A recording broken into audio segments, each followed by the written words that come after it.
This episode of the Halfcast Podcast is brought to you from a brand new company called Lelux. They are a membership-based giveaway company where they give their members the chance to win epic prizes and discounts with their trade partners. They are currently giving away a Harley Davidson. To enter, head to their Instagram, Lelux Official, to find out how you can enter and win. What's going on? We're back with another episode of the Halfcast Podcast. Super excited for this one. We got some boys coming over from Australia. Big Willie, the Scope. Thanks for coming out, boys. Thanks for having us, man. Appreciate you having us, brother. No, really appreciate it. What is little jump over to New Zealand for the golfing? Yeah, so we film, apart from doing a review and preview show every week on the NRL, I do some golf as a new way, just, interviewing guests for us at Levels. We've got a golf episode with the Warriors boys on Sunday. It's Thursday Arvo, so we got over here nice and early. We're going to go watch the Warriors game tomorrow. Watch the boys. Feel the boys got us some tickets. Yeah, be good. And we just found in the last couple of months we've got a pretty big, solid New Zealand audience. So thought come over here, try to get as much done as we can, and get amongst it over in New Zealand. Bit of golf, a few wineries, yeah, fishing. So we had a fishing company got some that stuff reached out to going us. on. Oh, nice. Yeah, fun. they reached out to us called Unreal Hire, Yeah. and they're going to take us for a fish on Saturday morning. Nice. Got a 9-meter boat. And Are you good fishers? No, I've never done it before. Oh, sweet. So You do fish, don't you? Yeah, I've I'm seen alright. you I'm there. alright. I can have a crack. Yeah, I was looking forward just to going out, and then he goes, "It could be a category 2." I'm like, "No, fuck that, fuck that. I don't even know what it is." I said, "No, on land for me."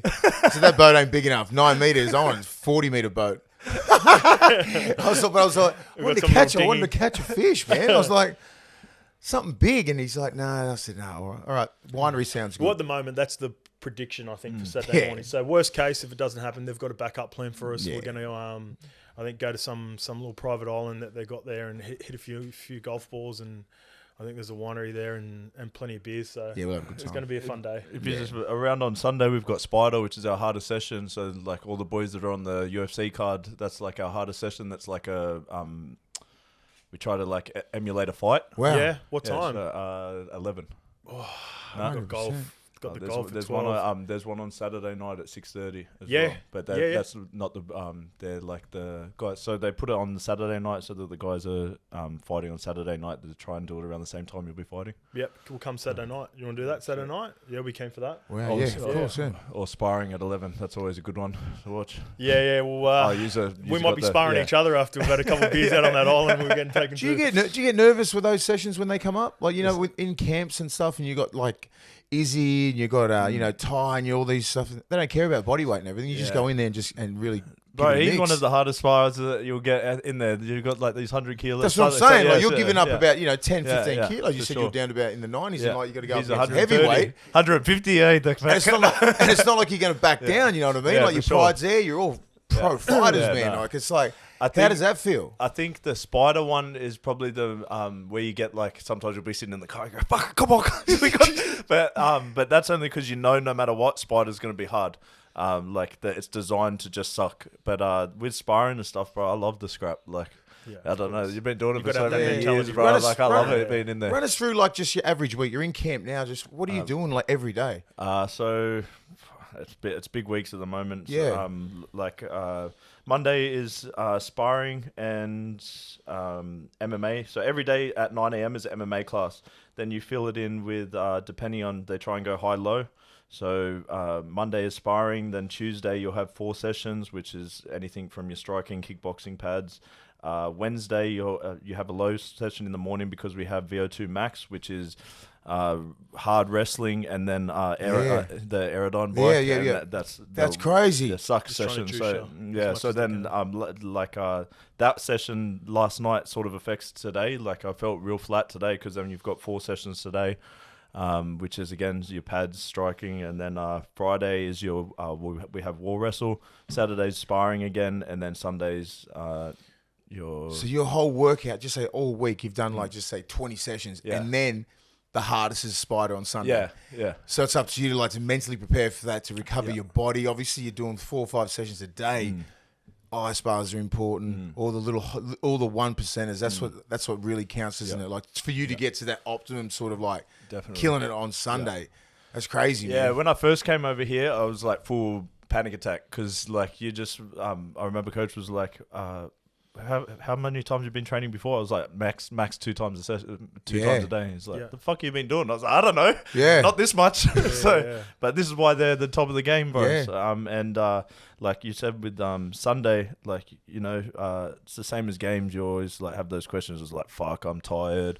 Like, how am I going to push through this? So like, you have to sort of plan it out, just like a fight. You know, okay, at this time I might be down on the round, so I've got to like try and bring myself back. There's like we work with this guy called David Neath. They give you certain techniques that so you're able to turn on your alter ego by the time that you step into the octagon. Like, That's interesting. interesting. Wow. So you're playing scenarios, certain scenarios that you could find yourself in fights each week, sort of leading up to it. That's cool. Yeah. And just being able to practice, so you're turning it on every single session that is important, like you're sparring or something, so that's exactly the same as your fight. So you'll be walking out, you emulate everything that you're doing. So I was trying to think how you do emulate that. I'm just thinking with taking it back to like a rugby league sort of aspect where you can't really do it. Like you try to do it. You go, okay, it's an opposed session, right? But it ain't at 100. Where like an Origin game is like 100. You can't emulate that. Yeah. Like it's 100. That's 120%. Yeah. Like a club game, you got, you know, like 13 on 13. You want everyone to go as hard as you can, but you still got that subconscious to sort of hold you back a little bit. Yeah. I don't think you can in fighting. Yeah. Do you reckon It's just left on right is as hard as it gets? yeah, but for you're still the not closest You're thing? still not hitting like What's through left on blokes. right? Left on right, you'll have your best right edge versus against your best left edge, and you start from the 50%. Yeah. Right on the post, and you got the big dog. So when you're playing scrimmage, normally you got the reserves versus the first, and more often than not, obviously the first is going to be a lot stronger. Yep. But when you get closer to game day, we switch and we go right left versus right. Sorry, Yep. and then you got the best right versus the best left. And it's Just pretty That's the competitive. best. That's the That's best. as It's close as very we'll get, I competitive, reckon. but it's still not Yeah. hitting as hard as you can. Yeah. So it's like, Yeah. how do you replicate or emulate Yep. actual game speed and everything like that? You just can't. Yep. You know what I mean? But like with yours, you can. Yeah. You know what I mean? That's the difference. Like definitely, you're already fighting as a pro anyway, Yep. and then you got this thing on the spider thing. It's just like that's fucking harder than a fight. Yeah, definitely. That's what I always try and say to these younger kids. Like you got to train harder than the fight or than the game. Yep. So then when you get out there, it ain't that hard. Yep. It's the same mentality, right? Yep, definitely. Fucking hard, Yeah. man. That is hard. Yeah, and even like trying to always have everything like accounted for, because sometimes if you do too much jiu-jitsu, then like the striking will sort of drop off, and then you sort of got to try and like figure out how to fit it all in as well. Like, so then you'll do too much wrestling or you do too much striking, and then or like you're fighting a striker, so you'll do a lot of striking and then forget about the stuff that you're good at because do you know? And that's up to the coaching, right? Yeah, definitely. So the coach is like, okay, you find a Brazilian dude who's like black belt jiu-jitsu. You're black belt in jiu-jitsu. So it's like, what has he got? Oh shit, he's going to learn. Imagine if he just goes to the lab and he's just been striking for like 8 weeks. He's like, fuck jiu-jitsu. I've already got that in the bag. I'm gonna stand up with him. Then you're like shocked because all you're doing is doing takedown defense and all this sort of shit trying to stop him. And he's been somewhere else. It's like that's scary, man. The funniest, and that's why, because you keep evolving as fighters, and everyone's just like all elements of the fight, right? Just weapons. No more. Just I can just get. I'm a mad black belt. I don't give a fuck. I'm black belt too. And I'll kick your head off. There's still a couple of them in there. Ties up there. Swang and bang. Yes, there's still some big big boys like Ty, and they just want to get in there, bang, bang, bang, bang. But all these other guys go real weight, lightweights, and the cruisers and all that. They're like.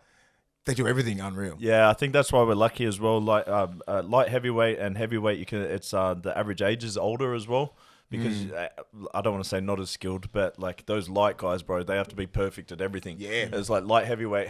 You can sort of hit hard, and that'll like and you don't have to be as young. You know, you have to be fitter. You have to be like everything on like.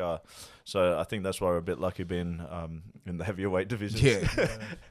And I enjoy eating, bro. So How hard- thanks for the cookies too. No, Yeah, how hard is the cuts? I mean, I look at like Connor and all these other guys in the last, like, just say a couple of years. They look like they're going to die before it. Yeah. My one's like, yours big? I'm pretty lucky. Like I only do probably 10 kilos.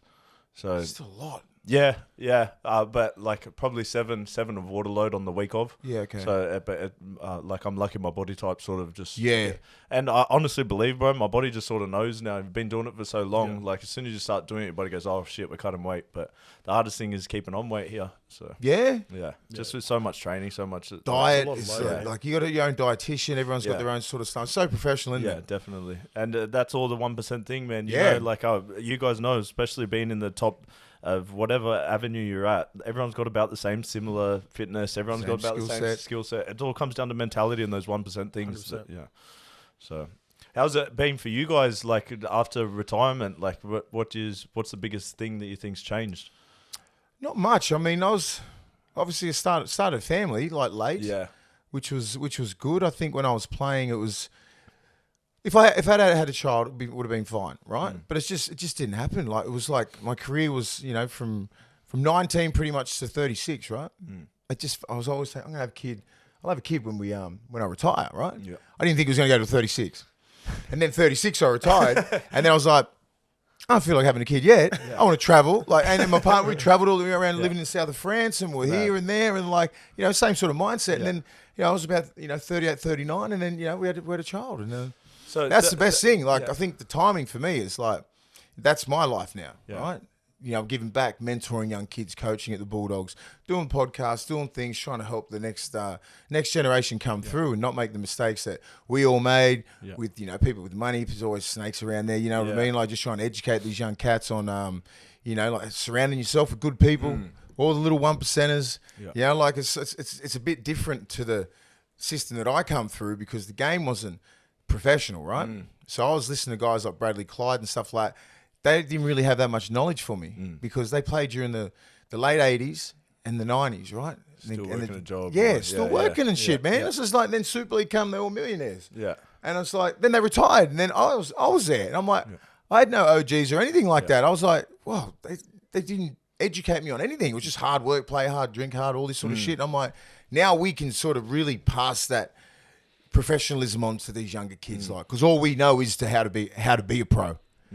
Do you know what I mean? Like from 2000 onwards, and even the next generation who's going to retire in the next 5 years, the sports science and all that sort of stuff, you really get and educate these younger kids. So you'd be surprised. You think that they would know, but me being back at the Bulldogs in the system, just like, fuck, they're still in that NRL bubble mentality, man. You got to get out of that shit. Yeah. Start hanging out with different people, man. Like, it's like Yeah. fighters. Everyone's fucking wants to fight. Yeah. Same mentality. Come up from hard, humble beginnings and all that kind of stuff. And then you get to see success and all that kind of stuff. And then just start living your life and you get a bit sloppy here and there. You just, just start surrounding yourself with like-minded people, man. That's what it is. Yeah. People that want to help Tyson Pedro, the human, instead of like, you just winning and people hanging off your coattails and all that sort of shit, which you've sorted out. You know? But at the start, man, because you're from the hood, you're from Penrith, man. I'm from Toronto West. Yeah. I'm the kid from Toronto West is like the fucking Mount Druitt of Newcastle. Yep. So it's the same sort of mentality, right? It's like that crabs in a bucket mentality. Trying to get out of that shit. Someone's trying to pull you back down. You just got to get out of it, man. Yeah. One thing that never goes away when you retire, you have to find is. You got to find routine, some sort of routine to keep yourself going. Yeah. And you got to find, I think, if you've been a pro athlete, whether it's UFC or rugby league, you got to find something like a little bit of competition, community. Well, that's what, because like I can't imagine especially my friends have retired now as well. That like they're always identified as a footballer, right? Like you grow up since you were 5 or 6 playing rugby league, and then you've always been that. Once you retire, like you have to try and find what your identity now is. So like I understand family, man. That's a massive thing I find with a lot of the guys that retired around about my sort of age. They only identified as a rugby league player, which is quite sad because like I'd like to think that I'm a bit better than just a rugby league player. Yeah. Like I'm a good person, I'm a good father, I'm all these other things. Rugby league, man. If I die right now and it's the first thing they say is like, he's a great rugby league player, I failed in life. Yeah. I'm like, you fucking piece of shit. I thought I was a good dude. You know what I mean? Good father, good friend. You know what I mean? Like loyal. Outstanding podcaster. Yeah, like a fucking great podcaster, great coach. You got all these other things that I find that I'd like to be known as more than a footballer, right? Yep. Yeah, it was football. It was a little little bit of my life. You know, I'm only 43 years old. It was a big part of my life back then, but it's sort of, it gets, you know, I've been going on 7 years now. Yeah, 7 years now. And I'm like, okay, well, you know, life is, the world's big, man. Yeah. There's so many people out there. There's so many good people. There's so many good other great things to do. It's not just rugby league. I like putting back into rugby league, helping the younger kids because I'm familiar with that. Yeah. You know, but I want to help. I want to help everyone. Yep. So, but the thing is, that's what it's a big thing, identity, man. Because a lot of other kids, a lot of other players in my era, they never lived it like to the max, right? So we've been on kangaroo tours and played Origin and stuff, and that's the pinnacle of the game. It's the funnest shit of all time. You're over in Barcelona, you're in the south of France, you're having a fucking great time with 30 of your mates, 30 of your best mates, playing at the pinnacle of the game. You know, we're sitting in Barcelona, you got blokes that you're not living in the moment, right? You're sitting at home and you're on the phone to your missus, and it's like, that ain't it. It talks, don't stay at home and all that kind of stuff. Now they want to do it. Yep. Dude, you're 43. It's over. Yeah. We all had our good time. Yeah. Don't like, they come back and I know about 5 or 6 players that are like divorced because they want to have that fun now. So no, that's sad. Yeah. Yeah. You know, just get that shit out of your system and live in the moment. You know what I mean? And like, I always did that. I remember like everything that I achieved because I was fucking right there and I embraced it. And I know this shit ain't going to happen again. Yeah. Do you know what I mean? This one moment is never going to happen again. Do you think maybe that's why? Well, because one person comes to mind straight away when they said that after they'd won grand finals or they'd won Origin, they had like a big dip, like because that's the peak, right? Huge, that's the best. It's like how do you maintain level-headedness after doing that and not have that big drop, that big low? Well, I always say it's like the NRL is like a roller coaster, right? Yeah. And you just don't hit the highs so high, and you never stay low so low. You but embrace it. All right, this sucks. This is awful. We've got beat in Origin or whatever it is. You might have got beat by 50. You might have won an Origin, a grand final. Fucking yes, awesome. But then you just come back to the middle. Yeah. As quick as you can. Be a goldfish. Yeah. Ted Lasso. Just embrace it. Yeah. Oh, Ted Lasso. I was like, where go Ted Lasso. So good's that show, bro? I'm only 2 seasons in. Go Ted Lasso on him. You know what I mean? So I think it's important, you know, embrace it. You don't just go, oh yeah, that was good for it. Hey, be there for a little bit. Yeah. Be here for a little bit. Embrace it. Understand how great it is or how shit it is, and then get back in the middle and start grinding again. You know, and that's what the Cameron Smiths and all the great players do. Yeah. All that, they always come back to the middle all the time, as quick as possible. You need a good gang too. Like, you grew up in Western Sydney, Tice. Like, whatever level, you know, I didn't play Origin or for my country, like mates. But whenever I went back to Western Sydney, if you thought you're going well, bro, the boys would always check you. You know, like if you don't have a good crew, I think life after footy, having a good group, we compete. We do like triathlon, city to surf, little challenges like that, bro. Like. Those sorts of things, like what we're trying to do at Levels, actually a new thing that we're about to start is a Levels Network community on Strava. Nice. So it's going to be like a fitness thing that we're excited to be doing. And we're going to get a community together and train with people. Nice. That's something we want to do and build that community because that's the locker room stuff that you and it's probably it's the demographic of like not 40-year-olds and high 30s. It's like 18 to like 26 because I worry about those kids, man. Yeah. You know what I mean? Like they're the ones that are a little bit lost in life, right? Sure. They're getting manipulated by the media, social media. They don't know who they are as people. And the one thing they should know is just like start getting fit, getting strong. Yeah. Learning how to fight, be in a group, in a team mentality. I think it's great. You don't have to be the best athlete in the world, but just to be around, you know, just you guys people are in a team, right? Yeah. Even though it's an individual sport, you're in a team, you grind. Sure. Iron sharpens iron. I always say that. You're fucking in it together. And even if you're just a young kid who's like, you know, you mightn't have any friends or whatever, you come to our group and we'll just fucking hang out and we'll just chat and talk. Like we're normal guys, man. Like people would look up to you. People look up to you because you're fighters. You know, they go, "Fuck, you guys are awesome." You're just humble dudes. You're just good at what you do. Yeah. Same as us. You know. And now we can try and get back to that. Try and give back because I know the 18 to 25-year-olds. That's why they all follow that Andrew Tate dude. Yeah. Because he gives them fucking power. The top G's giving him. He's giving some. He's giving him some game, buddy. Because there's pros and cons of top G. You're taking him great. He educates him, but that's why he's got millions of followers. They go and follow a person like him because they have no idols left. Yeah. Right. When we were growing up, I followed Michael Jordan was mine. Yeah. That's it. He was the fucking best at what he did. I'm not following a fucking influencer who can lift fucking weights or a Kim Kardashian or some shit who just looks good. That's not fucking influencing my life at all. Like, you get influenced by, I don't care if the kid is influenced by LeBron James, right? He's a fucking great player, great role model for young kids and everything. That's greatness, right? When are you following like a fucking TikToker or a YouTuber? Shout out all the TikTokers Fuck and off. YouTubers. Shout out YouTube watching right now. Watching us right now. You know what I mean, but you know what I mean? I do 100%. Don't follow. I know Follow like a fighter. Like, if you want to be a rugby league player, follow the best rugby league player, follow the best fighter, follow the best basketball player. They're the idols, right? Yep. Don't follow these dudes, man. Just like, I don't think it's a skill set to be like. No, it used to be that you had to have a skill to be famous, for sure. Yeah, Like, now it's like you could just. I watched talent. YouTube. I watched YouTube, and this dude is just commenting on a fucking other person who's already done the story. I'm like, and he's got millions of views. I'm like, how's that a fucking skill set? There's like literally an NPC And challenge I'm now. watching. where that dude, I'm like- watching a person commentating on a person. I'm like, what am I fucking doing? I'm like, what am I doing? Why is this entertaining? So I get it, but I'm like, that is not no fucking role model, You're in man. the Matrix, bro. Oh, the Matrix has got me. I wanted to go back to media as well. Like, why do you?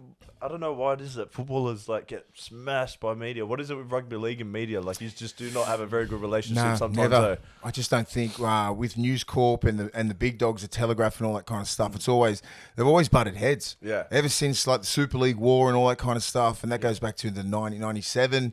Then they split. You know what I mean? And they come back together. So everyone was always on one side of the fence. Your guys like Buzz Rothfield and all these other guys. They just. Yeah, me and Buzz, I had a run in with him as like well. Buzz just hates Gus, right? What was your run-in with him? Andrew and Doogie said some comments to him on the podcast, and then it went, blew up. What did he blow up? Did he ever cry? Yeah, blew up, and then there was a no UFC zone in the paper. And you know the thing is about like Buzz and all these journalists, right? So just say 20 years ago, and when Buzz was he's been around for 30-something years, right? So back in the day, you had to be a journalist or a columnist to have a comment on anything. Right now, you can say be it, anything, yeah. anyone, and have a comment. So these guys get in their little ego a little bit, and they're like, I'm that fucking dude who should be able to comment. I'm the columnist. I'm the editor. I'm the only one who should be able to say this. But the times have changed, Buzz. social media and is yes, sort of it's giving called everyone social the media voice. now. It's given everybody the right. I don't agree with it totally. I'm like, hey, I think you have to earn the right to say stuff, but it's just the way it is. And the platforms that have been built, people get to say whatever the fuck they like. But you got these OGs like, I fucking started this shit. Yeah. I am the Telegraph. So when you come at him, he's like, I should be the only one who can fucking. I've earned the right. I went to journalism school. You know? That's it. But they get like that. Yeah, I spoke a bit on this last one. After my fight, after I got sick in my last fight, like comments, bro, smashed it. It was mainly to do with betting, like because I was such high odds and I'd taken on late notice, so I was getting bad messages to the missus, to me and stuff. And then so then obviously I started like, hey brother, meet up at the shop. I found one of the guy's dads. He's owned the butcher shop. I said, tell your son meet me at the butcher shop in 30. I was like, I'm calmed down now. But your fans are hectic as well, man. Yeah. Like our fans are pretty crazy, but yours are like they get real personal. It's like you let them down because it's an individual sport, right? There's no one else to blame. As us, you ain't blame anyone but Pedro. Yeah. You know, but Tyson Pedro, we're like, fuck you, fuck my multi up because you didn't score. Yeah. My bad, I didn't get the ball. Yeah. You know what I mean? The winger played shit. I played alright with the wing. I passed it to him, but he played shit. Fuck Dropped him. the ball. Blame him. Didn't You know what I score, mean? But like, where with the fight game, it's like it's nothing else but you. And it's like, no, they might come at you like, and it's what about the audacity on someone to even come at a fight about?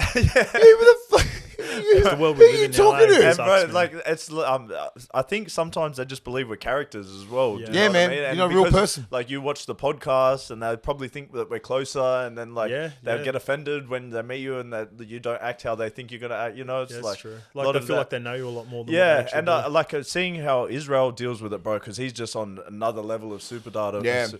Superstardom. Superdatum. Yeah. Superstardom. That's like, it was very, I guess, intriguing, like to see, bro, because like we can't go to dinner if like the security guards aren't there, and like there's 200 people He's just happy. more like, Yeah. oh, bro, pop.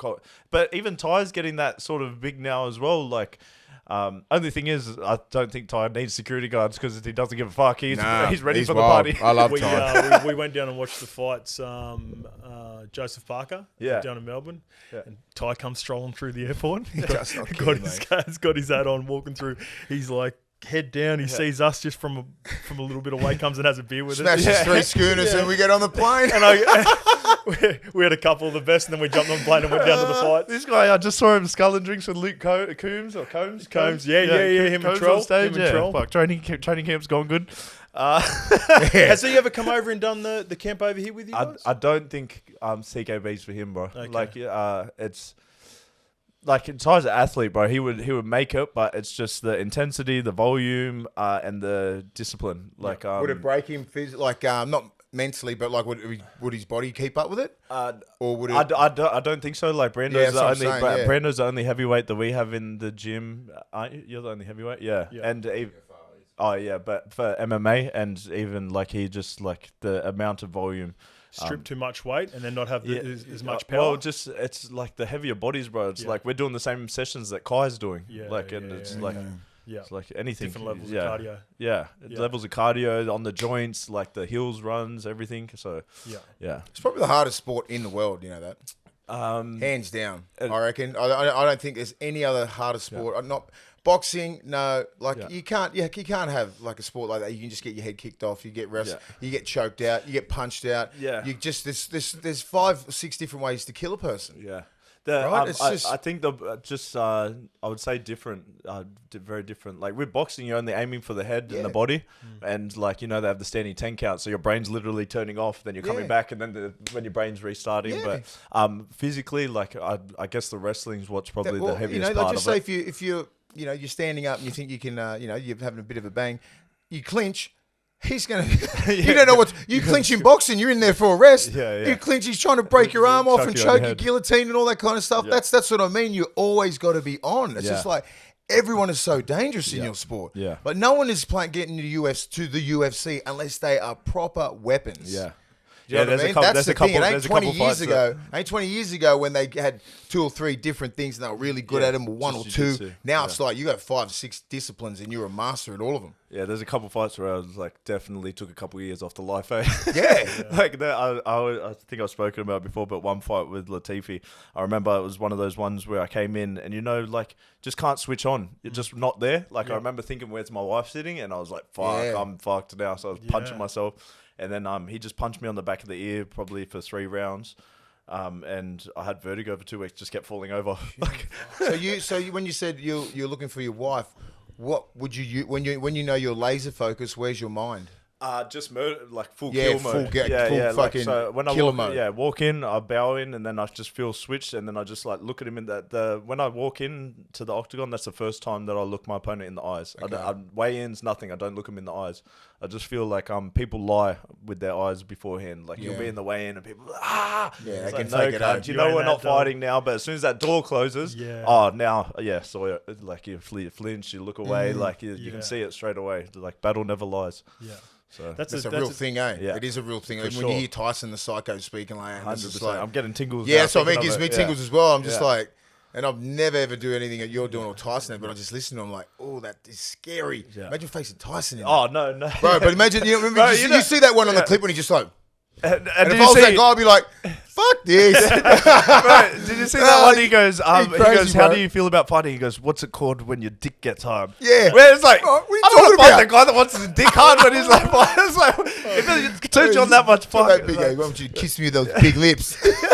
Yeah, bro, he's like next level, and he was someone I grew up watching, bro. That I loved. Man. Like I loved Mike Tyson. Back to what you said just quickly though, Tyson, about like not being in it. Like that's another thing. Individual sports versus team sports. I had so many nights off, bro. Like straight up, like there was like 25% of the games where I'm like, fuck, I'm not feeling it. Yeah. But you got 12 other guys that can look after you, right? Yeah. You get in the ring, one-on-one, you have a night off, bro, it's fucking game over. Fuck. How important is the team? How important is your corner, man? Just say if you're off a little bit, just say that round 1, it's just made it a 10-9 round. You're a little bit off. You know you can do better. You know you're better than him. Yep. How important are those guys in your corner? Yeah, that's one of the reasons I have my old man in my corner like every fight. he's dropped off with his fighting knowledge. Like he was real in it, but then he stopped. Like he sort of fell out of love with it. Like got a bit jaded by the whole MMA community. But he's in my corner because you have to have that ride or die in there. Yeah. You know, like if we're in the weigh-ins and it's gonna kick off, you got someone that's throwing first. That's my old man. It's like he was thrown before there's even a fight. Like why are you? So that's why he's in there. And I like one of the moments when I tore my ACL, I heard it snap, and I just remember him looking at me, and I was like, "Fuck, I can't pull it out. He's gonna give me hiding out the back." So I just for 2 more rounds, I kept falling over, and I was just getting beat up. I was like, "Fuck, I can't get the hiding out the back, so don't quit." So that's I think it's just like a mentality thing, but also, it depends. Like Eugene and that they've just been with so many fighters. They know like, oh, he's not on. Like even my last fight, I didn't tell him I was sick because I didn't want to give that fear in the back. You know, like telling him I've been thrown up on one. But then the first round he goes, looks at it, he's like, what's wrong? Like first jab was like, so it's then he was like, all right, you need to sort of do this in the round to like they'll try and manipulate a little bit, but it all comes down to you, bro. Like it's all your mentality. It's all you. Like as much as the team's there to support you, it's like you fuck it up, it's you. Being Penrith boy, did you play rugby league? Yeah, play for brothers. Play for brothers. When did you sort of make the switch to go? Because you're built for footy, right? Yeah. You could easily be a back rower, easily. You're like footy, UFC. When did it sort of switch and go? I'm going to give this a crack because that's a big decision. Man. Yeah. So I was always fighting since I was like 4 years old. So Dad started. That was your main love. Fighting. It was always fighting. I was mainly playing footy because all the boys. Yeah. Any of the boys play? Any of the boys? Who was your age at Penrith? Yeah, our cousins are on the same side. So Dallin, like the Lesniaks. Malachi. So I was Malachi's age group. Tyson's on the Samoan side. I'm on the Māori side of the family. Yeah. Okay. Yeah. So you were always fighting, just footy, just because you're mates and Penrith, everyone plays footy out there. Yeah. Who else? Like Blake Austin. Blake Austin. Oh, yeah. I was that year. So and then it was just always fighting, bro. Just like there's nothing compares, man. Like you. I like the team sport and everything, but in that 15 minutes, bro, like that's ridiculous. Of 100,000 people watching you, and at any moment you can get put to sleep. Yeah. There's nothing like it, and knowing that it's in front of your family, your friends, and everything slows down, tunnel vision. There's no problems. Like I know that's similar with team sports, but at any but moment not as locked in like that, man. Like I can understand what you're saying because you go out there, just say when you're playing some really really big games, you're locked in. But as when Hoz was saying, alluded to 12 other players next year. Yeah. I'm like, we're still going at it. It's Origin. It's the best of the best. You still have those individual battles, but it'd be totally different from what you're saying. Yeah. Super laser focused. Everyone's watching you, and you got to be cut from a different cloth. You know that. Yeah. To play any sort of contact sport, to even play rugby league, you got to be different cloth. But that sport, UFC, that's a whole different cloth. And there's something about. Try not to make this sound gay, but dismantling another man. That's what, mate. Do you know what I mean? Like breaking him down, and you see that moment when his soul leaves him, and you go, "Gotcha, motherfucker." I always say to this, and it sounds a little bit sadistic, and I was like, I know what you're alluding to. It's just like when people go, "What do you miss about the game, Willie?" And I'm just like, the camaraderie and all this sort of shit. But I'm more like that. Yeah. Like we used to go out there, and the packs that we had, and like we'd be hunting like people and just try and break their spirit. Yeah. Do you know what I mean? Like just try and break their spirit. Just like watch this motherfucker from the first hit up to the 70th minute. I'm going to go at him mentally, physically. This. And then by the end, he's just like he's looking at the ground. Yeah. That's Gotcha. Got him. You know what I mean? And now every time you play against me again, you're going to go, shit, it's going to be a hard game. And the guys like Ogre had that mentality, Sonny Bill, all these sort of guys that we went out there, we used to try to do that. Yeah. Sounds mental, right? Yeah. But that's how you get great, man. 100%. That's what you do. Like, and I think that would be more prevalent in a fighter, right? Because you got to have that. Like, you're not going to go out there and try and dance with him for 15 minutes. Fuck that. You want to break every single part of him, mentally, physically, spiritually, everything like that. So that would be like a different feeling when you do win, right? How's that feeling when you do win? When you get that win, especially split decision or knockout, what would you rather? Oh, you always want. Well, I always want to finish my opponents. By submission or anything. Yeah, anything. Matter, just putting them out. Just finishing it. So you don't leave it to the judge. Yeah, that's the only thing for sure. But I don't know, man. Like, I've started learning more recently, to be honest. Like, I used to like drink and party after every fight, and I started realizing that when you're doing that, you don't really get to sit with the loss or win. Yeah, If that makes sense, because you're like, you'll come off a loss, you'll go out, drink, and go to your after party and stuff, and you don't get to sit with that, like, fuck, I like lost or just had a shit thing, like No reflection. Yeah, so now like I've just gotten a bit older now, and like after the injury, that I get to debrief with my team. Instead, we go like, hey, this is where I fucked up. This is where like we shouldn't have been at. When I got sick, I was like, we shouldn't have been in this same hotel as the like. So Yeah. doing that sort of gets me and allows me to get back to training quicker. Yep. Whereas like otherwise you don't notice, and sometimes it can go undercover, like the not dealing with a loss or anything like that. So Speaking about injuries, like how hard is that? Like we've all been through injuries before, like ACLs and stuff like that. Coming back from that, how did you feel? And like just say that the training, like I've come from an ACL as well. Like just takes you like 18 months to get back, right? Yeah, well, you can get back to sort of running and shit in 6 months, but can you get back to like moving like you want to move? Yeah. How long did it take? I got the record for the longest injury layoff in UFC, so 4.5 years. Get fucked. Yeah. So, Really? Yeah. So I did my ACL, then MCL twice? ACL. ACL Yeah, first and then MCL No, twice? so both times ACL. So both 2 knee recos and meniscus as well. So we came back, went to come back in for camp, and it was like the second or third training session, it blew out again. It was in the wrong tunnel or something. And then during COVID, I was going again, and I did the meniscus. They said, "Oh, we'll put it together for you again, but it's probably going to go." So we advised doing the patella, and if you do it again, then the percent of chance is like 10% return to sport. So that like if you fuck this one up, you're done. Yeah. So bro, that's the real what roller I'm coaster. saying. Yeah. So how much mental strength does that give you personally right now to where you are now? Massively. It's like got it, right? I Nothing can always break think me. that, like, just say the injuries that I've come back from, I'm like, I've come back stronger, better, but more mentally, like, fucking switched on, right? Yeah, But definitely. nothing like that. Yeah. 4 years. I mean, 6 months for ACL, foot was like 10 months. You know what I mean? That's just puts you out for a while. Sucks, but you come back, right? Yeah. But 4 years. Yeah, and that's I a lot did- of thinking, bro. yeah. Like, did you yeah. did you contemplate with Bro, retirement or anything like that? yeah, no, I spoke to Ty because he had just come off his.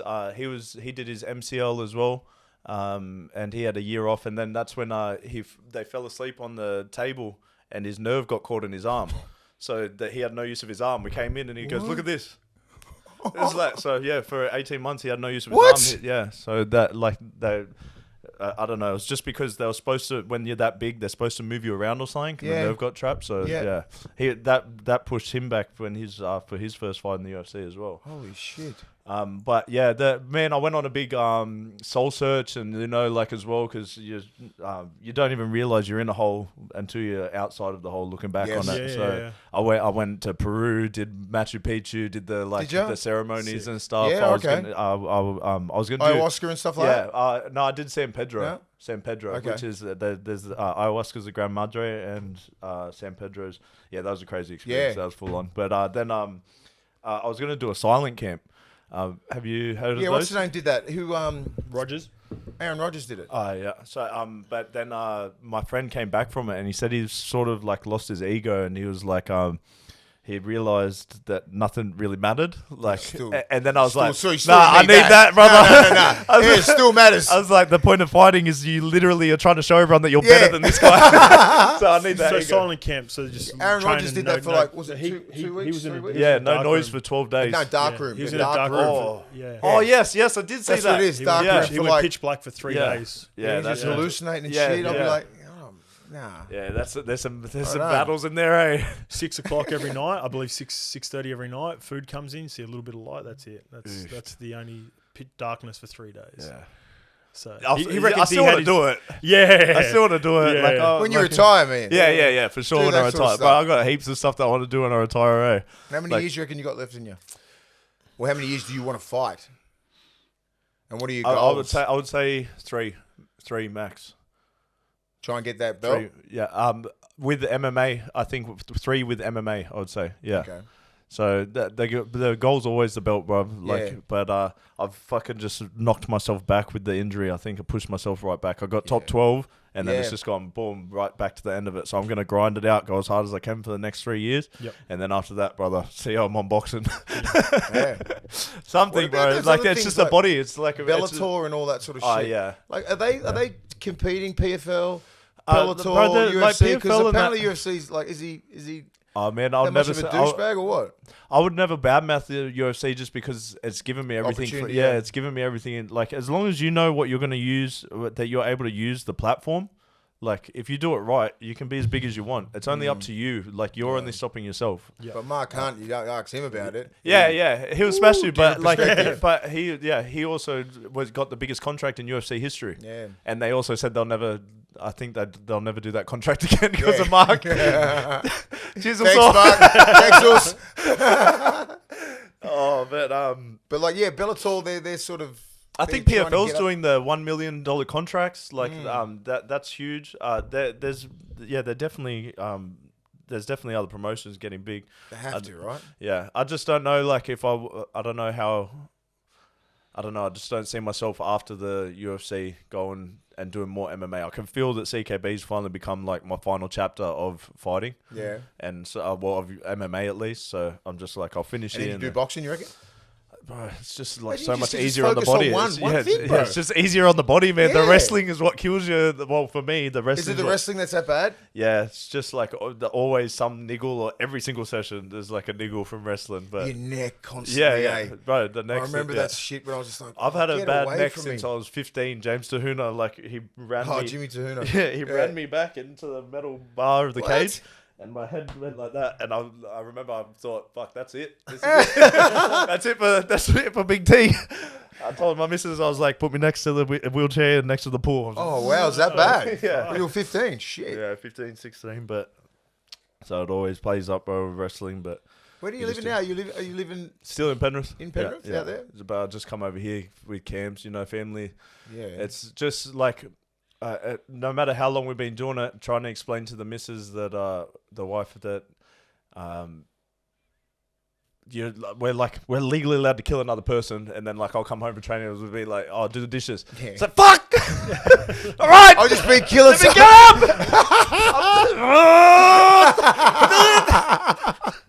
I'm literally a trained killer. You want me to do dishes? Yeah, no, but they came over for a week, but man, my daughter just turned 2, and I've been away 9 and a bit months last year. So that would be tough. But like, it's also, you're always making this story up in your head. I'm just going to my opponent that like, yeah, you've kept me away from my family. Yeah, you can switch it. You're gonna switch that shit. Yeah, for sure. So, you can't just be like, yeah, I'm away. You drive that shit. Yeah. You're putting me away from my kid. For sure.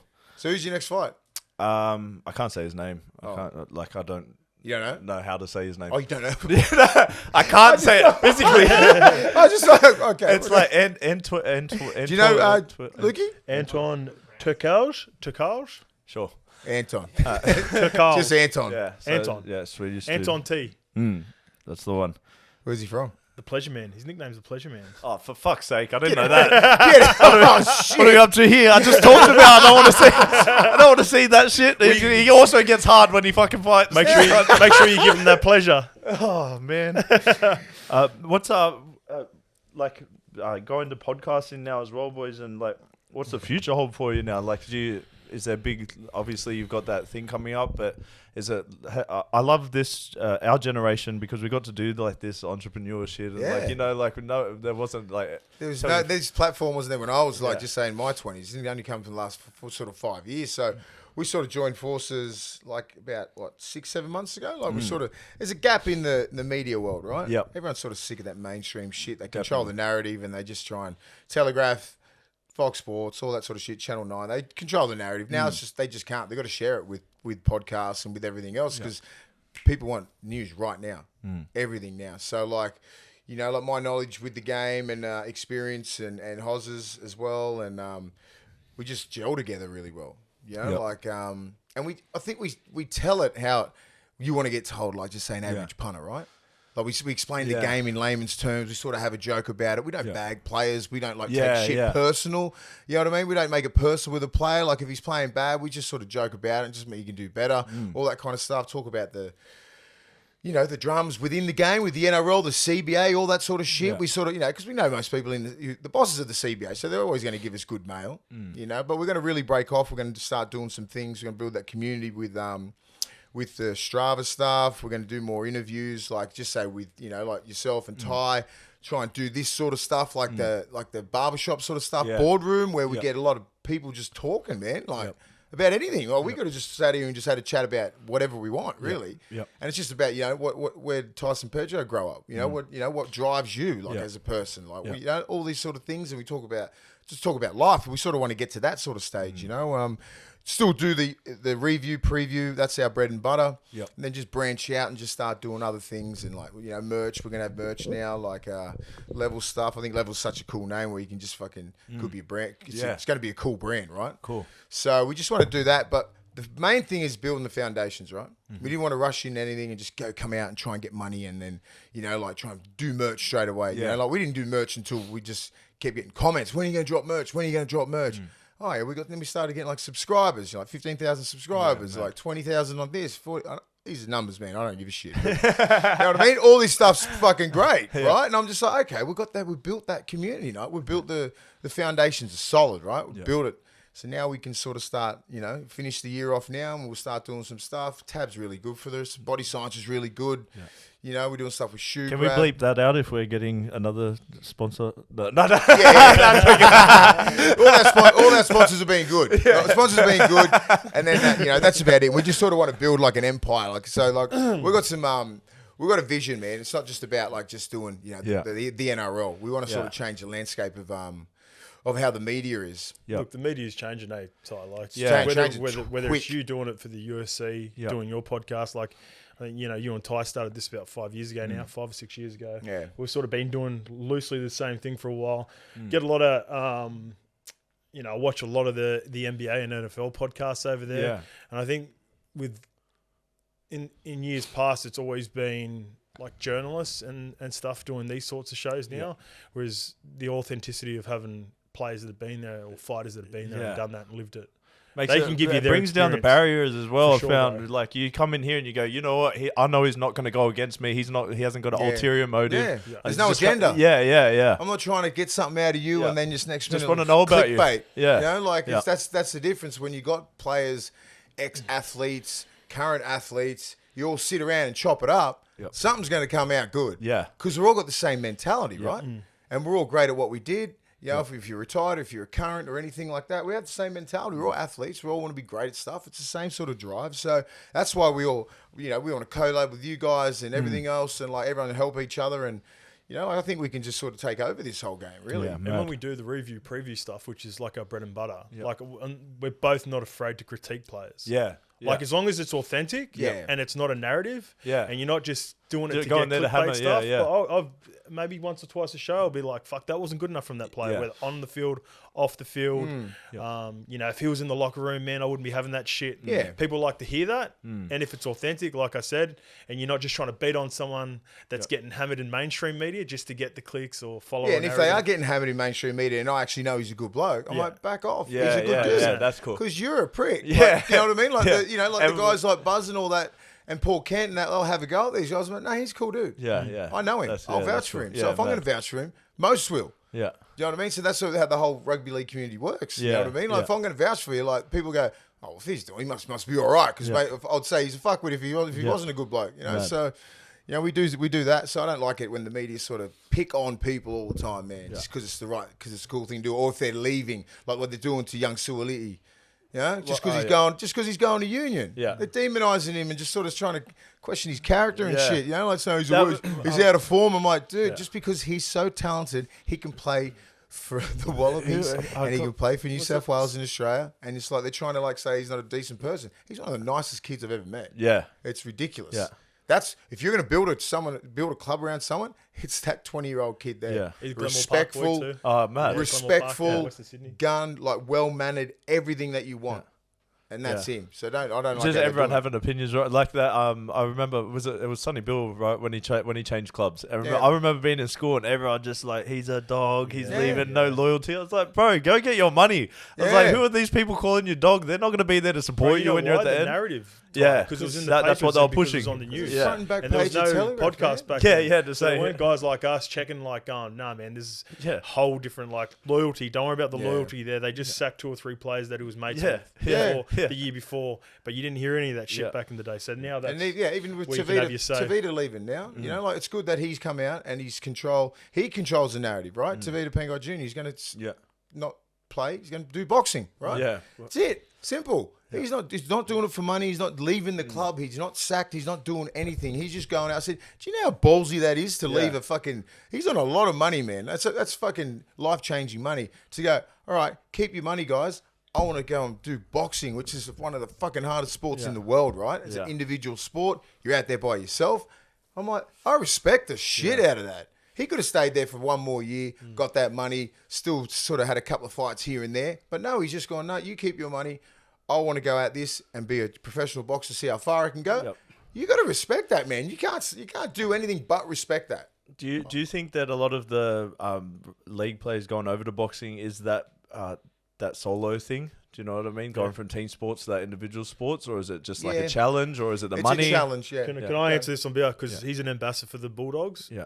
I mentioned this to him the other day, and with because he's been around Tavita. Yeah. I said, there's a part of me that looks at Tavita and he's like super frustrated with the way that the Bulldogs are going. Yeah. And you think about it, like I said to Mace, I said, Mace, like we were just shooting the shit. This wasn't even on a potty. I go, imagine like putting yourself in that pack at the moment. You're Willie Mason, New South Wales player. You know, players around there are struggling at the moment, right? You don't have the strength that he had in 2004 with the Sonny Bills, Rennie Matuas, Marco Millers, right? And it's like he can't control the narrative like on the footy field or can't control results. When he gets in the ring, it's like you're saying with what you're doing, man. It's all up to him. Yeah. So if he gets knocked out, like there's no more excuses. You can't look and go, fuck. I'm happy You know, with the team. my front row partner didn't have my back. That's why we didn't get any meters. Yeah. I think for sure, bro, it's that challenge of the one-on-one going, all right, accountability's on me. Yeah, I think you're spot on. I think he's just going, you know what? I just want to do it myself. Yeah. You know what I mean? Because I see sometimes when he does play, he tries to do it all himself. You know what I mean? You can't do it in footy, man. Yeah. Because you got 3 other blokes that's just as big as you, man. They're trying to get at you, and you know everyone's technically good. They tackle you good. They can wrestle real good, all that kind of stuff. So it's like boxing. You could go out there, train as hard as you want, be as fucking great as you can be, because he can naturally fight, right? So we don't know how good he could be with. You know, not 1 foot in. I don't want a 1 foot in, 1 foot out Tavita, right? Yeah. I want all the way in with the Bulldogs, T. Or do what you're doing. Go all the way in boxing. See how fucking great you can be. That's all on you now. Get the team around you. Get all that. Get the right people around you, and fucking go for it, bro. That's what I'm like. Go get it, man. Have you seen a couple of his? He throws them right, eh? Have you seen a couple of his fights or Nah. the 2 that he's done? No. He's got a good base for Will- rugby Tavita. league. No, Tavita. Tavita. No, No, I haven't seen Tavita. Tavita He's got a as good base for like man. rugby league guys that are transition. Yeah. Like we've seen you at I've seen you at the No Limit fights and whatnot. Yeah. Right, Well, like, and I'm not gonna lie, I wasn't an advocate of all the league players coming across to boxing at first. Yep. Gallon changed my mind definitely. Like Yep. I sparred with him and Sonny Bill. I trained with them. Yeah. And like what they ended up doing for boxing definitely helped Australian boxing. But at first, when I was going and watching the shows and you see some of those fights, and they were like ahead of some of a very good Todd boxers in Carney and Chris Australia. Sandow. Yeah. Do you remember that one? Yeah, I remember that. That's what. card, What man. happened? that card. That's what bought boxing down. OG was getting the fucking I cash wasn't money on as that well. one. Getting That a was bit of bucks. hilarious. I was just like, oh, I could see why boxing. I watched your fight. I fucking you had an MMA fight, eh? The takedown and the Someone's trying to guillotine. wrestle I his saw. fucking Yeah, head that off. was bad. See, I've always been in those fights. It's never been out of like a bad spirit. You know what I mean? Like I don't really like Troy Flavel and Ben Talmafuna. I don't hate these people, man. Yeah. You know, like I was just going in there to raise money for something. Yeah, man. And even Sammy Thaiday to raise money, so there's no real bad intentions there. So like, we just want to get through the fight, right? Get through. He's fighting with 16-ounce gloves. Yeah. There was I didn't throw a punch that I really wanted to hurt someone, because I'm like, we've all been through our whole career, right? Like, imagine getting knocked out in a fucking exhibition game in front of your family. I'm like, bro, I just survived a 17-year career. I ain't getting knocked out by you, dude. Come on, just settle down. So it's like a bit of a gentleman's agreement, right? Yeah. Where T and Sonny and Gal, they were out there, man. Yeah, they put themselves, Change the they want to landscape. be out there, and they want to put their balls on the line, their credibility, everything. For sure. And I think T's doing the right thing because he's 26, 27. Sonny was like in 30s sort of thing. And, I think he's like 30. Sonny's like 38 now, I think. You know, so T's doing it at the right time. Yeah. But, you know, like, as I said, like with fighting and everything like that, I could get it from just say 10 years ago when players were just coming over for a bit of fun. They were taking a bit of limelight off the boxes. But I think it's really helped boxing now. Definitely. And, you know, if you want to go in the boxing, if you're a rugby league player, get some AFL players, all that kind of stuff. It's just great for the boxing. No Limits helped it. You know what I mean? Like Big Georgie Rose has done a good job. They've all helped. And like I know for a fact they're getting paid all right, man, now. Yeah. But it's gone to the days where they're getting paid 5-10 grand. You're talking 50 now. It's all right. Yeah. For what? 3 rounds? Yeah. Three twos, bro. I know how much they're getting paid. Easy. Like, I mean, Nick Livermore's doing a job up in North Queensland this year, where Taumalolo's fighting and all these guys. He gets some good coin, bro. For, as I said, for 6 minutes. Yeah. You get out there and just it's amazing. Dance for 6. It's good, boys. Yeah. All good. So, for sure. No, thank you so much for coming on, boys. I really appreciate the time. If you just can come down to training. Man, I'm coming. For sure. Yeah.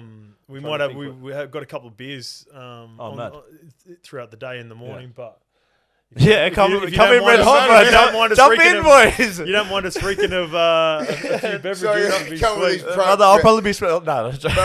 pro athletes. You come and go, good work, mate. Just piss. No, come down. Man, that'd be awesome, Saturday bro. or Sunday for sure. Do you reckon we'd be able to film a little bit, get it on the of vlog course. and shit too? That'd be sick. Yeah, Eugene loves filming in the gym. Yeah. Oh yeah, true. Yeah. Couple weeks. Just I'm sure I'll speak with him and cut it up however you want. But thanks for definitely. Crazy, man. No, all good. I appreciate it. Appreciate it, man. All the best, obviously, in your fight, bro. And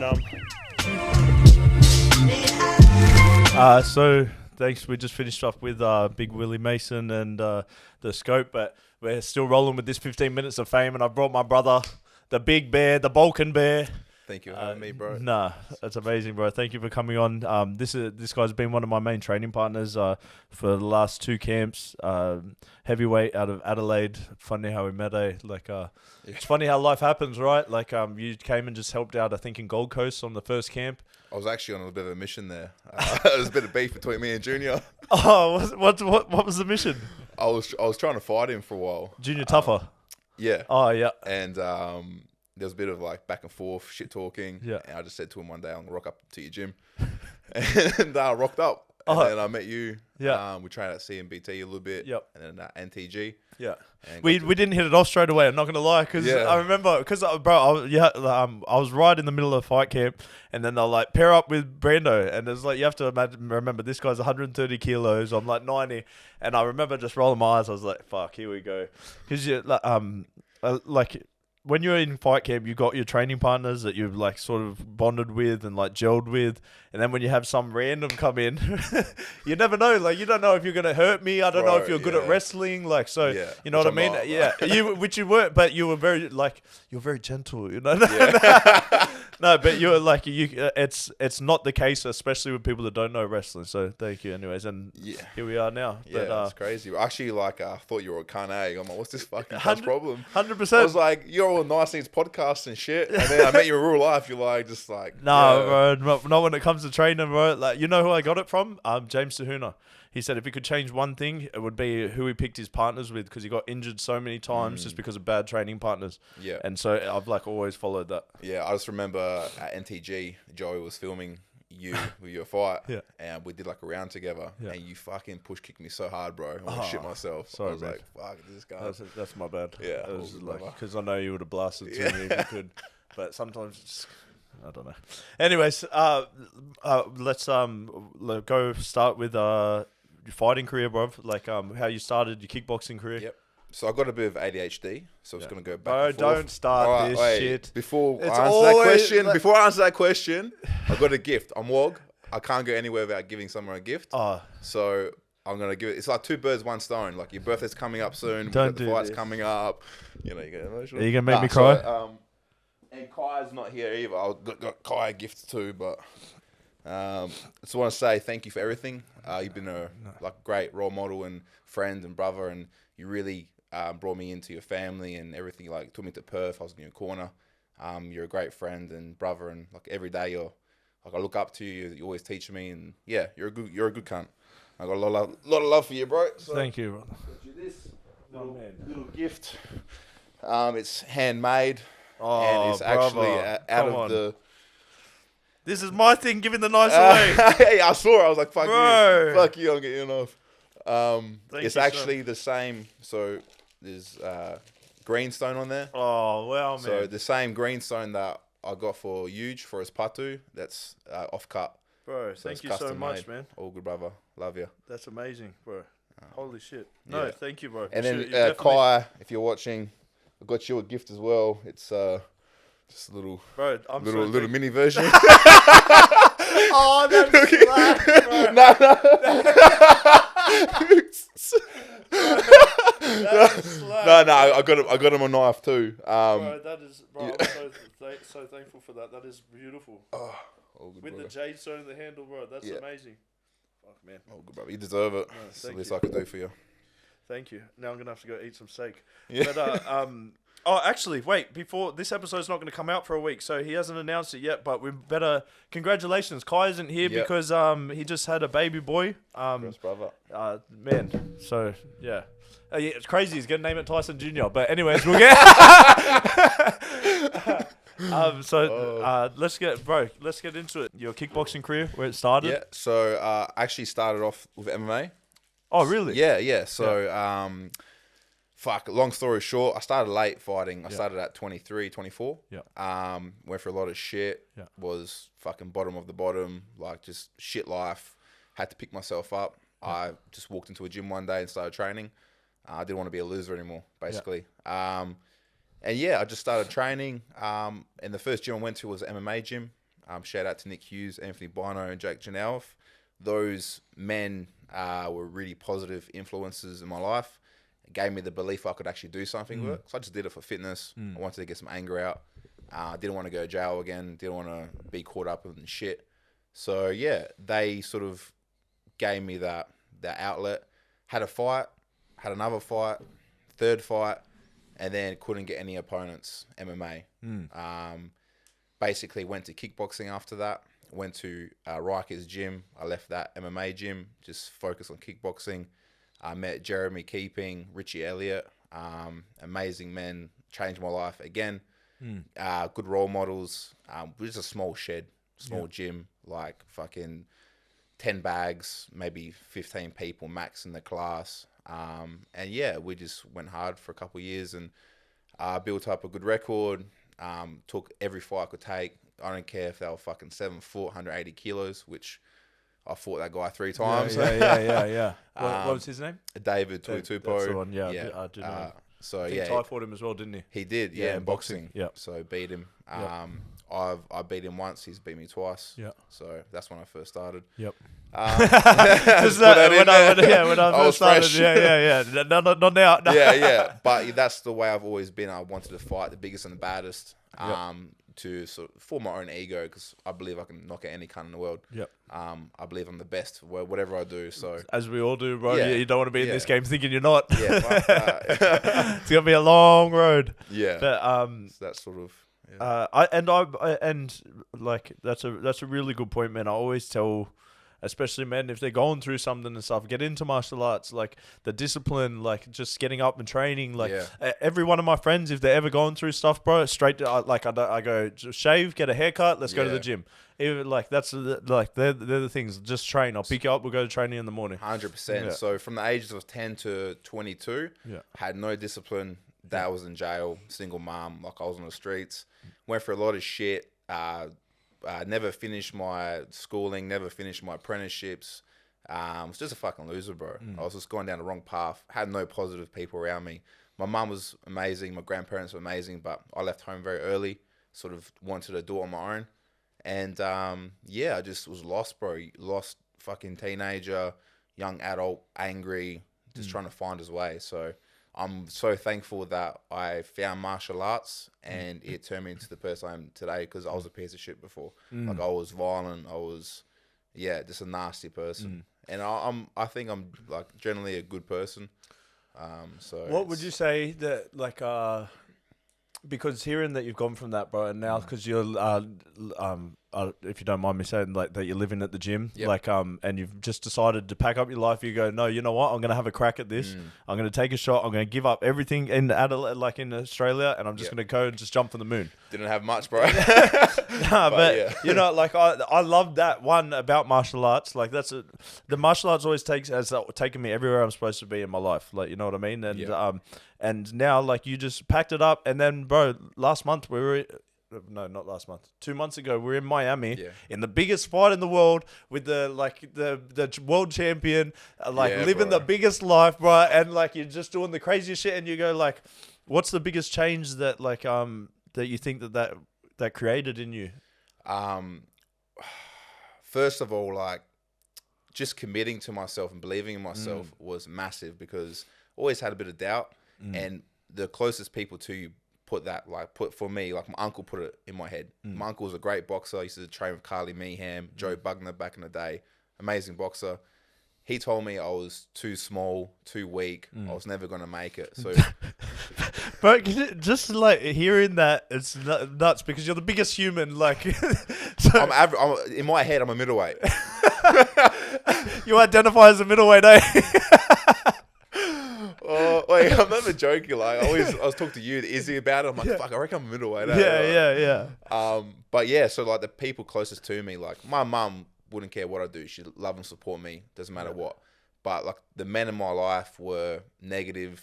Not in a bad way. Like they didn't mean to. Yeah. They just, it's just a different generation, bro, as well. Like they just don't realize how much stuff that they do affects you as well. And we don't have like people to look up to.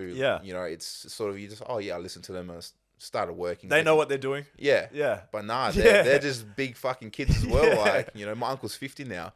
He wishes he continued boxing, and he looks up to me now. And he tells me how proud he is of me. But before it was like, oh, you shouldn't do it. You're gonna get hurt. You're not strong enough. It's like fuck. Forgot your question. ADHD. No, just like the biggest. It was the biggest change, but I think, which you answered that you believed in yourself. I guess, but what? Oh yeah. So leaving Adelaide, like, I'm very close to my family, like my mum and my grandparents. So I came here for King of the Ring last year in August, September, and I actually met Eugene in Israel then, and I did some rounds with Izzy, and he's like, fuck, bro, I want you to come train with us. Like, I want you to be a part of the camp. I'll fix up your flights and accommodation. And I said to him, like, thanks, brother, but I'm going to make my own way here. I don't want you to pay for it. And I've got some business to sort out first. So my granddad actually had a stroke. And I was just wanted to be around for that. So I actually missed out the first Pereira fight in that camp. But I promised myself I'm going to come after. And I think 2 days after I arrived in New Zealand, I wasn't going to come, but my mum pushed me. She's like, if you don't do it, you're never going to do it. Like, just go. So I sold everything, bought a van, started sleeping in the van for 2 weeks. It's mad, and then bro. Eugene's like, fucking, there's a free room upstairs full of cockroaches. Like, went up there, bro. Good to go. Anyways, I burnt the boats, bro. I burnt the boats. Yeah, burn the boats. There's no for plan sure. B. Like, this is my life now. I started late. I've done well considering fucking I'm from Adelaide, small town. You know, and I haven't really committed myself the last 5 years I've been training.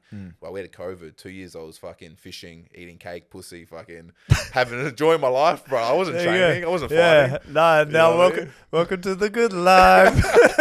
Bit of a life change here, eh? There's not much of that eating. I'm just the man. Eating. I'm fucking knock some cunts out. Yeah, you're just eating shit here. Oh, bro. But yeah. Bit of a life change. But when I was asking, I said what was the biggest change in your life, but it's like to the contrast, brother. But going from not believing to yourself and then to like being in Miami with the biggest fight and stuff, like surely you must feel like you're just on the borderline of like cracking, like you're right there. Yeah, so my life's always felt like a movie. Like everyone says that, but you know, same for me.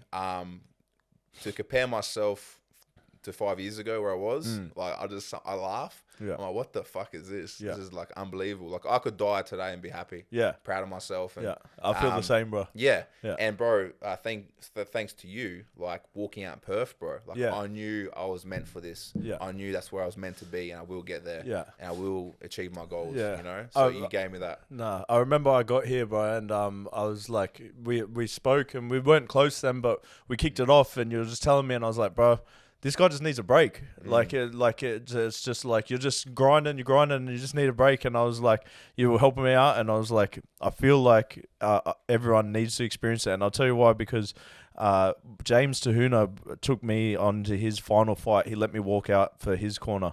And I remember walking out and I just like looking at how outrageous it was. It's the energy, bro. Yeah, and like when you haven't experienced it before and then you walk up those stairs, I remember getting jelly legs, bro, on the heat from the lights. And I was like, knowing that that's what you wanted to do, I was like, bro, you have to come experience it first so that the first time you experience it isn't on your fight. Yeah, fuck. Because it's just like too much. So I was like, I'm glad that I was able to pass on something that Jamie had given me to you. And I was like, I would like to keep doing that. Like I let Chad come in my corner. Yeah. Wrestled for Australia. And like I just given those experiences and passing it on to like, I think that's part of the martial arts journey as well. For sure. And you taught me that, and that's something that I want to do later on when I get in UFC. My man. What's the future goals, bro? I know you're fighting on September on Eternal. Yeah, just so there's a problem here. 4 years I haven't fought MMA because all these heavyweights in Australia and New Zealand are fucking pussies. Legit, like we've offered crazy money and cunts just pull out, fucking drop nuts. So just knock out every cunt I can, fight the biggest and the baddest, get into UFC, and just on the way. Yeah. I don't want to pick and choose. Like I haven't got time to fuck around. Yeah, I like got it. something to prove. Going hard. So your opponent has been changed. You're fighting Big Dong. Yeah, Big Dong. Fucking bring his mates as well if he wants. Big Dong, Little Dong, all the dongs. I'll take on every dong. Some Korean gangster, all good. The other guy was a bitch. He's pulled out 3 times on me. So fuck you, DJ. Weak cunt. Wow. I'll come to your gym, cunt. All right, we're with my man. So what's the plan? You're going to sleep this guy and then hopefully get the call up. But that's the plan. Yeah. I'm ready to go now. You're going to see him in the UFC, brother. Very close. Thank you again, brother. There's 15 minutes of fame. I hope nothing but the best for you. Thank you so much for this knife. All good, bro. And let's get it, bro. A couple more weeks of training. Let's go. Let's go, brother.